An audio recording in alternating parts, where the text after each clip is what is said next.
সব থেকে মুখ ফিরায় একমাত্র আল্লাহকে। তিনি একমাত্র কার্য নির্ধারণকারী।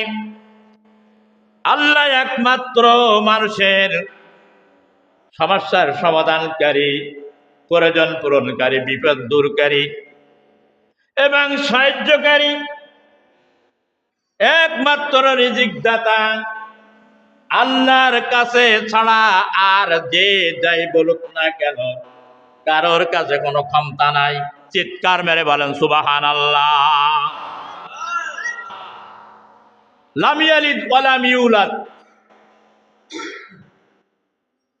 তার কোনো সন্তান নাই, তিনিও কারো সন্তান না। ওয়া লাম ইয়াকুল লাহু কুফুয়ান আহাদ, আর তার সমকক্ষ এই পৃথিবী আর কোন শক্তি নাই। আল্লাহর শক্তি সমকক্ষ আর কোন শক্তি পৃথিবী নাই সমতুল্য। তাহলে সেই আল্লাহ রাব্বুল আলামিনের দাসত্ব গোলামি করার দরকার আছে না নাই? আরো বলছি, মহান আল্লাহ রাব্বুল আলামিন সন্তান মানুষ নিতে চায় না, একটা থেকে দুটো। আর জন্ম নিয়ন্ত্রণের ব্যবস্থা করে দেন সরকার। যদি জনসংখ্যা বেড়ে যায় তাহলে রিজিক কোথা থেকে দেবে? তারপরে দেখা যাচ্ছে তাদেরকে মানুষ করা, ভরণ পোষণ দেওয়া, মানুষ বলে না বেশি দরকার নাই, দুইটাই থাক দিয়ে এই দুইটা সন্তান নিয়ে লকতলা মেরে দিয়েছে, আর যেন সন্তান না হয়। এখন আল্লাহর এই পৃথিবীতে এত মানুষ, এই মানুষকে গণনা করে শেষ করা যায়? আসমানের ফেরেশতা গণে শেষ করা যায়? জমিনের নিচে সাগরের তলদেশে যে প্রাণী আছে গণিকে শেষ করা যায়? কেউ শেষ না। তাহলে এদের রিজিক দেয় কে? লালন পালন করে কে? সবকিছু সুখ সুবিধা, সুস্থ অসুস্থ দেখাশোনা করে কে? তাহলে আল্লাহ সব কিছু দেখাশোনা। আর আমি দুটো সন্তান দেখাশোনা করতে পারি না, লকতলা দিয়ে দিলাম, আর নেবো না। তাহলে সে আল্লাহর উপরে ঈমান আছে? না। সে আল্লাহর উপরে ঈমান আছে? নেই, ঈমান নাই। মহান আল্লাহ রাব্বুল আলামিন কোরআনে কারীম সূরাতুল বাকারা 267 নম্বর আয়াতে বলছেন, ওয়া'লামু আন্নাল্লাহা গনিয়্যুন হামিদ। সেই মহান রব্বুল আলামিন হলো সম্পদশালী। জেনে রাখো যে নিশ্চয় আল্লাহ হলো সম্পদশালী এবং তিনি হচ্ছেন প্রশংসিত। আল্লাহর মতন সম্পদশালী আসমানের নিচে জমিনের উপরে বিশ্ব ব্রহ্মাণ্ডে আর কেউ নাই।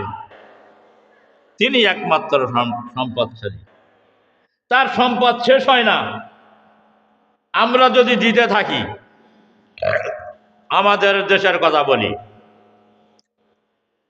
খাদ্য দিতে দিতে বলে মজুদ ফুরিয়ে যায়, যে মজুদটা রাখা হয়। বলে আজকে খাদ্যর মজুদ বিদেশ থেকে আমদানি করা যাচ্ছে না, উৎপাদন করা যাচ্ছে না, বিধায় এর দামও বেড়ে যায়। প্রত্যেকটা বস্তু, কোনটার উদাহরণ দেবো, অল্প সময় ফুরিয়ে যায়, শেষ হয়ে যায়। শুধু এখানে নয়, পৃথিবীর যে কোনো দেশে। আমেরিকা এখন তোলা ছাড়া ঝুড়ির মতন হয়ে গেছে, বিশ্ব শক্তি আর নাই, ডাইনাস ভাঙ্গা হয়ে গেছে, ইসরায়েলের শক্তি আস্তে আস্তে নরমাল হয়ে গেছে। এই জন্য আমেরিকার শক্তি কম হয়ে যাবে। সুতরাং সব শেষ হয়ে যাবে পৃথিবীতে। কোনো রাজাধারা কর্ণধারের শক্তিও থাকবে না, রিজিক মৌজুদ থাকবে না, অর্থনৈতিকের ধস নামবে। আর আমার আল্লাহ কি বলছেন? আল্লাহু ইয়ারযুকু মান ইয়াশাউ বিগাইরি হিসাব। সূরাতুন নূর 38 নম্বর আয়াতে বলছেন, আসমান এবং জমিনের মধ্যে বিশ্ব ব্রহ্মাণ্ডে যা কিছু আছে, যত সৃষ্টি আছে, পানির গর্ভে ভূমণ্ডল নবমণ্ডলে যে সমস্ত প্রাণীগুলো মাইক্রোস্কোপ যন্ত্র দিয়ে দেখা যায় না, এই প্রাণীগুলো আল্লাহ তাআলা দেখেন, তাদের চিৎকারও শোনেন, তাদের যে কি অসুবিধা হয়েছে তাও তিনি শোনেন, দেখেন। ওদের যে ক্ষুধা লেগেছে তার জন্য আল্লাহ রাব্বুল আলামিন রিজিকের ব্যবস্থা করে দেন। চিৎকার মেরে বলেন সুবহানাল্লাহ। ইয়ারযুকু মা ইয়াশাউ বিগয়রি হিসাব, তিনি যাকে ইচ্ছা করেন অপরিমিত বিহিসাব রিজিক তাকে দান করেন। বিগয়রি হিসাব, গণনা করে দেন না, অঢাল সম্পদ তিনি দান করেন। যে ছিল জিরো সে হয়েছে হিরো, টাকার পাহাড় হয়ে গেছে। আকিস মিয়া তিনি জিরো ছিল এক সময়, গাছতলা বসে বিড়ি বানাই খেতে। সারা পৃথিবীতে তার ফ্যাক্টরি চলছে, ব্যবসা চলছে, টাকার অভাব নাই এমনি ভাবে। তবু মানুষের স্বভাব পরিবর্তন হয়নি। বাংলাদেশের একজন ধনীর নাম ছিল জহিরুদ্দিন, সবচেয়ে বাংলাদেশের শ্রেষ্ঠ ধনী, কিন্তু তারও পেট ভরি নাই। সৌদি আরবে যে সোনা চুরি করিল, কি হল? কিন্তু সৌদির আইন হচ্ছে কি, চোর যদি প্রমাণিত হয়ে যায় তার হাত কাটিয়ে দেওয়া। বাংলাদেশ সরকার যে বললো আমার দেশের সবচেয়ে বড় সম্পদশালী ব্যক্তি, তার যদি হাত কাটি দেওয়া হয় তাহলে আমার দেশ একটা বিশ্বের কাছে মনক্ষুণ্ণ মানহীনতা হয়ে যাবে। সুতরাং সৌদি সরকার তার হাত না কেটে বললো আইন আইন, একটা আঙুল কেটে দিয়েছে। কয়টা? একটা। বাইরে আমার আল্লাহ ওয়ালাম আন্নাল্লাহ গনিউন হামিদ, আল্লাহ হচ্ছেন গনি। গনি শব্দের অর্থ হলো ধনী, সম্পদশালী। আল গিনা গিনা নাফসি, প্রকৃত ধনী হলো আত্মার ধনী। যে ব্যক্তি অন্তর থেকে মানুষকে দেয়, অর্থনৈতিক থাকলে কিন্তু দিতে পারে না। অন্তর যার ধনী সেই হচ্ছে সবচেয়ে ধনী। আমার আল্লাহ রাব্বুল আলামিন এমন বড় একটা সম্পদশালী, তার সম্পদ থেকে, ভান্ডার থেকে কিয়ামত পর্যন্ত, দুনিয়ায় প্রলয় পর্যন্ত তিনি দিতে থাকবেন তামাম পৃথিবীর সৃষ্টি জীবের রিজিক। তবুও আল্লাহ রাব্বুল আলামিনের ওই মওজুদ থেকে শেষ হবে না। চিৎকার মেরে বলেন সুবহানাল্লাহ। কিন্তু দুনিয়ার সব ভান্ডার কি হয়ে যায়? মওজুদ শেষ হয়ে যায়।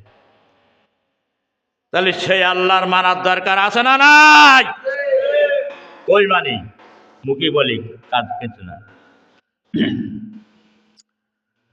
কোরআনে কারীম সূরাতুল কাসাস ৭০ নম্বর আয়াত আল্লাহ পাক বলতেন, হুয়াল্লাহু লা ইলাহা ইল্লা হুয়া লাহুল